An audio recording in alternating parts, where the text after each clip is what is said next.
जनतेच्या नेतृत्वाचा नायक फक्त बाबा नायक।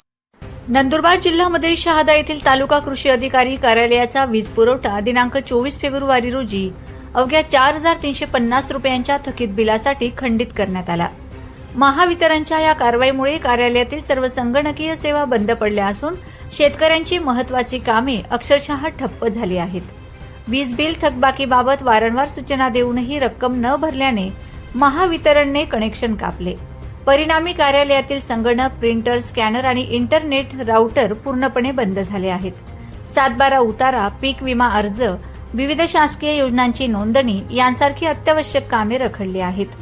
कामासाठी दूरवरून आलेल्या शेतकऱ्यांना ताटकळत उभे राहावे लागत असून प्रशासनाच्या हलगर्जीपणाचा फटका थेट शेतकऱ्यांना बसत आहे।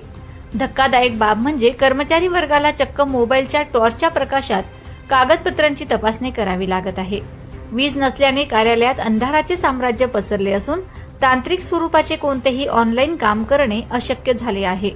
या संदर्भात तालुका कृषी अधिकारी के.एस. वसावे यांनी सांगितले की वीज बिलासाठी लागणारे अनुदान नंदुरबार मुख्यालयाकडून मिळते। निधी उशिरा मिळाल्याने बिल थकले। आम्ही पुन्हा अनुदानाची मागणी केली असून लवकरच बिल भरून वीज पुरवठा सुरळीत केला जाईल। मात्र प्रश्न असा आहे की केवळ 4,350 रुपयांसाठी शासकीय कार्यालयाचा कारभार ठप्प होणे ही गंभीर बाब नाही का? शेतकऱ्यांच्या कामांबाबत प्रशासन इतके निष्काळजी कसे? संबंधित विभागाने तातडीने दखल घेऊन वीज पुरवठा पूर्ववत करावा अशी मागणी शेतकरी वर्गातून जोर धरू लागली आहे।